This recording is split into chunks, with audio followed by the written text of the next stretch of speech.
بسم اللہ الرحمن الرحیم۔ آج ہم انشاءاللہ غسل سے متعلق کچھ احکام پڑھیں گے، چونکہ ہمارے ابھی طہارت کا ہی باب چل رہا ہے۔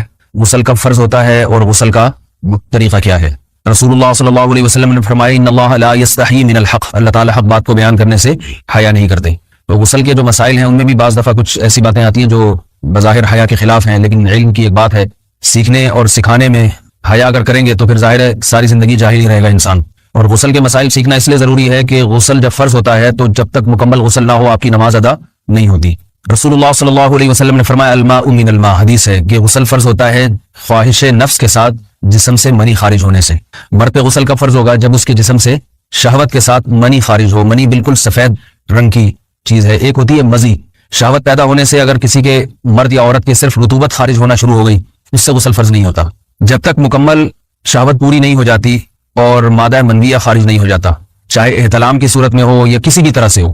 مردوں کے ساتھ چونکہ یہ بہت زیادہ ہوتا ہے نائٹ فال کی صورت میں، مردوں پر غسل کی یہ صورت بہت زیادہ فرض ہوتی ہے۔ جیسے ہی بلوغت ہوتی ہے تو احتلام شروع ہو جاتا ہے، ہفتے میں 1 دفعہ 2 دفعہ 3 دفعہ، بعض نوجوانوں کو روزانہ بھی 2 دفعہ ہوتا ہے، جبکہ خواتین میں یہ والے غسل کی صورت بہت ہی کم ہوتی ہے کہ ان کو نائٹ فال ہو یا اس طرح سے غسل فرض ہو۔ ہزاروں میں کسی ایک عورت کے ساتھ ایسا ہوتا ہے۔ ایک صورت تو یہ غسل فرض ہونے کی۔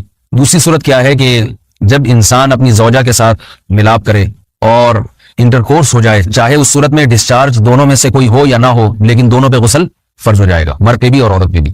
یہ تو مردوں کے غسل کے فرض ہونے کا ہے۔ مردوں کے غسل میں ایک چیز یہ بھی ہے کہ اگر آپ نے رات کو نیند کی اور صبح آپ اٹھے اور آپ نے کپڑوں پہ نشان دیکھا، اب آپ کو یہ پتہ نہیں چل رہا کہ یہ منی کا نشان ہے یا مزی کا ہے، تو بھی آپ پر غسل کرنا فرض ہے۔ یہی سمجھا جائے گا کہ یہ آپ خواب میں ڈسچارج ہوئے ہیں۔ عورت پر جو غسل فرض ہوتا ہے ایک اور صورت میں ہوتا ہے کہ جب خواتین کو ایام آنا بند ہو جاتے ہیں، حیض یا نفاس سے جب پاک ہو جائیں تو بھی ان پہ غسل فرض ہے۔ یہ تو غسل کی فرضیت سے متعلق احکام تھے۔ کچھ چیزیں ایسی ہیں جن میں غسل سنت ہے، فرض نہیں ہے۔ جمعہ کے دن غسل کرنا رسول اللہ صلی اللہ علیہ وسلم نے بہت زیادہ تاکید کی ہے۔ سنت کی 2 قسمیں ہیں، سنت مؤکدہ اور سنت غیر مؤکدہ۔ مؤکدہ وہ ہوتی ہیں کہ جن کو چھوڑنے کا اگر کوئی معمول بنا لے تو گناہ کا خطرہ ہے اور ایسا شخص قابل ملامت ہے، اسے شریعت ملامت کرتی ہے، برا بنا کہتی ہے۔ تو غسل سنت مؤکدہ ہے ہفتے میں 1 مرتبہ، چاہے جمعے کے دن ہو یا کسی بھی دن ہو۔ جو مسلمان ہفتے میں 1 دفعہ بھی نہیں نہاتا وہ کتنا ہی نیٹ کلین ہو مگر شریعت کی نظر میں وہ قابل ملامت ہے، اسے تانے دینے چاہیے کہ شرم نہیں آتی ہو مسلمان مگر رہتے ہو بھنگیوں اور چماروں کی طرح۔ ملامت تو اسی کو کہتے ہیں نا۔ اس کی دلیل رسول اللہ صلی اللہ علیہ وسلم نے فرمایا، صحیح حدیث ہے، حق علی کل مسلم ان یغتسل کل اسبوع مرۃ، کہ ہر مسلمان پر لازم ہے کہ وہ ہفتے میں کم از کم 1 مرتبہ غسل کرے۔ ہر مسلمان پر لازم ہے، چاہے اس پہ غسل فرض نہ بھی ہو۔ اور کس دن بہتر ہے؟ جمعہ کے دن۔ نبی صلی اللہ علیہ وسلم نے حکم دیا ہے کہ جمعے کے دن غسل کیا جائے۔ امام احمد بن حنبل کا مذہب یہ ہے کہ جمعے کے دن غسل کرنا واجب ہے، صرف سنت نہیں ہے بلکہ واجب ہے، لیکن جمہور کا مذہب یہ ہے کہ سنت عمل ہے۔ غیر مسلم جب اسلام قبول کرتا ہے تو اس وقت بھی اس کے لیے غسل کرنا سنت ہے۔ جب ہم مردے کو نہلاتے ہیں تو جو مردے کو نہلائے اس کے لیے بھی خود غسل کرنا افضل ہے، سنت عمل ہے۔ عید کے دن غسل کرنا سنت عمل ہے۔ تو یہ وہ تمام مواقع ہیں جن میں غسل کرنا رسول اللہ صلی اللہ علیہ وسلم کی سنت ہے۔ غسل کا طریقہ کیا ہے؟ غسل میں 3 چیزیں فرض ہیں، منہ بھر کے قلی کرنا، ناک میں پانی ڈالنا کہ ناک کی جو نرم جگہ ہے یہ اچھی طرح تر ہو جائے، اور پورے جسم پہ 1 مرتبہ پانی بہا دینا کہ جسم میں بال کے برابر جگہ بھی خشک نہ رہے۔ یہ تو ہے فرض، یعنی یہ کام کسی نے کسی بھی طرح سے کر لیا تو غسل ادا ہو جائے گا، چاہے اس کی نیت غسل کی تھی یا نہیں تھی۔ کوئی آدمی چلتا ہوا جا رہا ہے، پھسل کے تالاب میں گر گیا، پورے غوطے کھا کے باہر نکلا، قلی کر لے اور ناک میں پانی ڈال لے تو غسل اس کا ادا ہو جائے گا۔ البتہ چونکہ نیت نہیں تھی لہذا غسل کا ثواب نہیں ملے گا، ثواب نیت کے بغیر نہیں ملتا انسان۔ دلائل اس کے الگ موضوع ہے کہ اس کی دلیل کیا ہے کہ بغیر نیت کے بھی غسل ہو جاتا ہے، لیکن میں نے بتایا دلائل کا سیشن نہیں ہے، اس میں پھر بات لمبی ہو جائے گی۔ تو یہ تو ہے فرض، پورے جسم پہ پانی بہانا، کلی اور ناک میں پانی۔ سنت طریقہ کیا ہے؟ رسول اللہ صلی اللہ علیہ وسلم غسل کیسے کرتے تھے؟ سنت طریقہ جس پہ جو اختیار کرنا چاہیے وہ طریقہ یہ ہے کہ جب آپ غسل کے لیے بیٹھیں تو سب سے پہلے وہ جگہ دھوئیں جہاں نجاست اور ناپاکی لگی ہوئی ہے۔ نائٹ فال ہوا، کسی کو احتلام ہوا تو جہاں جہاں گندگی لگی ہے پہلے اس جگہ کو دھوئیں، استنجا کریں، شرمگاہ کو دھوئیں اچھی طرح، سمجھ رہے ہیں بات؟ اس کے بعد ہاتھ دھوئیں اور مکمل وضو کریں جیسے ہم عام حالات میں وضو کرتے ہیں۔ مکمل وضو کرنے کے بعد دائیں کندھے پہ پانی ڈالا، لیفٹ سائڈ پہ پانی ڈالا۔ پہلے زمانے میں تو چلو سے غسل ہوتا تھا، ہاتھ دھو لیے تو اب چلو سے پانی لے کے یہاں ڈالا جا رہا ہے، چلو سے پانی لے کے یہاں ڈالا جا رہا ہے، پورے جسم میں ملا جا رہا ہے، اور چلو سے پانی لے کے 3 دفعہ سر پہ ڈالا جا رہا ہے۔ تو آج کل چلو ولو تو ہے نہیں، شاور کے نیچے جا کے کھڑے ہو جاتے ہیں، تو اس میں یہ کہ شاور کھولے کھڑے ہوئے ہیں، سارے چلو اس میں خود بخود ہی ہو جائیں گے، پورے جسم پہ پانی بہ جائے گا۔ نبی صلی اللہ علیہ وسلم کے دور میں یہ جدید چیزیں نہیں تھی، شیمپو اور صابن. تو آپ صلی اللہ علیہ وسلم بیری کے پتوں سے غسل کی ترغیب دیا کرتے تھے. بیری کے پتوں کو اگر پانی میں پکایا جائے تو پانی میں میل کچیل صاف کرنے کی صلاحیت بہت بڑھ جاتی ہے. ہمارے زمانے میں اس تکلف کی ضرورت نہیں ہے, صابن ملتے ہیں اس سے نہایا کریں. بہرحال کہنے کا مقصد ہے آپ لوگوں سے, تو یہ سنت طریقے سے غسل ہو جائے گا آپ کا. سمجھ رہے ہیں بات کو؟ سب سے پہلے استنجا کیا, اس کے بعد وضو کر لیا, اس کے بعد غسل کر لیا. اگر کسی نے غسل میں وضو نہیں کیا اور ویسے ہی پورے جسم پہ پانی بہا دیا تو بھی اس کا وضو خود بخود ہو جائے گا. اس غسل سے وہ نماز پڑھ سکتا ہے, کیونکہ بعض لوگ غسل کرنے کے بعد دوبارہ وضو کر رہے ہوتے ہیں. اس کی ضرورت نہیں ہے, کیونکہ جب غسل کرتے ہیں تو وضو والے اعضاء تو خود بخود اس میں دھل جاتے ہیں. یہ ہے غسل کا طریقہ. وضو کیسے ٹوٹتا ہے؟ جن چیزوں سے غسل فرض ہوتا ہے ان چیزوں سے وضو تو بہرحال ٹوٹتا ہی ہے. اس کے علاوہ بھی وضو ٹوٹتا ہے.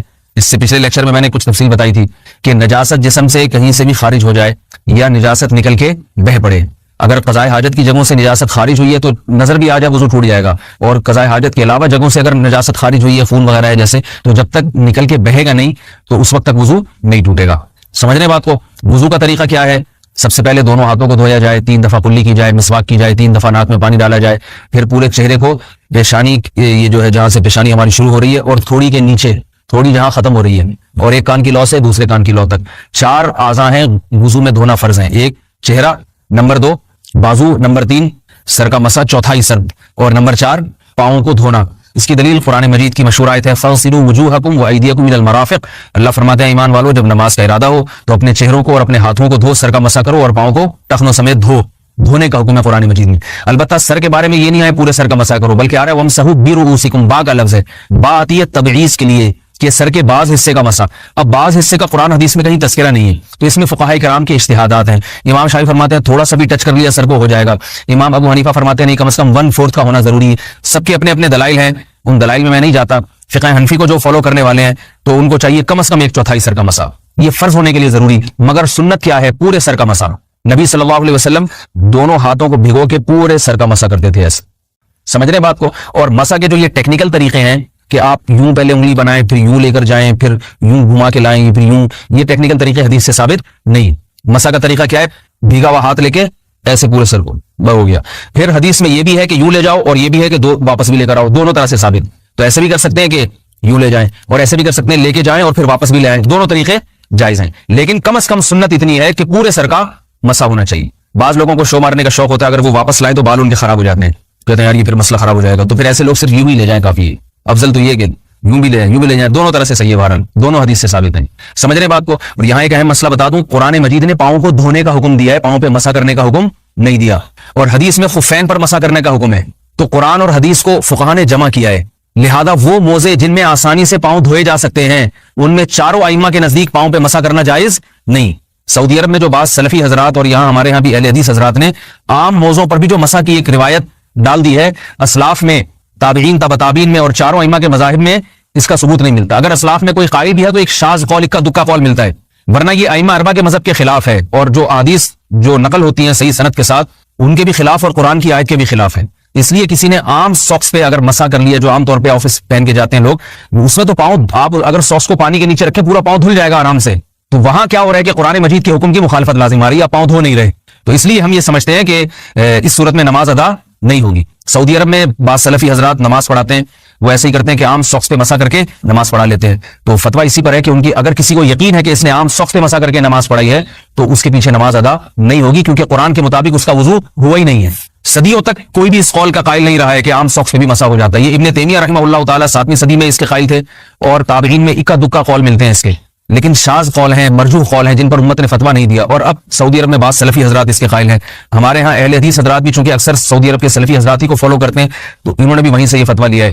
لیکن ائمہ اربعہ کے مذہب میں اور دلائل کے لحاظ سے دیکھا جائے تو یہ مذہب کمزور ہے. قرآن نے پاؤں کو دھونے کا حکم دیا, آپ دھوئیں گے پاؤں جب تک دھونا ممکن ہے. چمڑے کے موزے ہیں ان کو دھونا ممکن نہیں ہے اتارے بغیر, لہذا ان موزوں کے اوپر مسا ہو جائے گا. تو اس سے قرآن پر بھی عمل ہو جائے گا اور حدیث پر بھی عمل ہو جائے گا. اس لیے ائمہ اربعہ نے جو قرآن و حدیث کو سمجھ کے جو فیصلہ کیا ہے اس پہ چلنا ہمارے لیے زیادہ مفید ہے بنسبت آج کل کے جو علماء ہیں ان کی اپنی ذاتی آراء پر. اس لیے یہ بھی ایک وضو سے متعلق اہم مسئلہ تھا. سمجھ رہے, باقی تو ماشاءاللہ وضو کرنا سب کو آتا ہی ہے. اور وضو کے بعد دعا کیا ہے؟ کلمہ شہادت, اشہد ان لا الہ الا اللہ وحدہ لا شریک لہ اشہد ان محمدا عبدہ ورسولہ اللہم اجعلنی من التوابین واجعلنی من المتطہرین. اے اللہ تو مجھے بار بار توبہ کرنے والوں میں شامل کر دے اور بار بار پاکیزہ رہنے والوں میں شامل کر دے. توبہ اس لیے کہ میں نے ظاہری طہارت تو حاصل کر لی, مجھے روحانی طہارت بھی عطا کر دے. اگر میں نے گناہ کی ہو تو مجھے ان سے بھی توبہ کی توفیق عطا فرما لے, تاکہ اس لحاظ سے بھی میرا وضو ہو جائے. اس لحاظ سے بھی میں پاک ہو جاؤں. سبحانک اللہم و بحمدک، نشہد ان لا الہ الا انت، نستغفرک و نتوب الیک.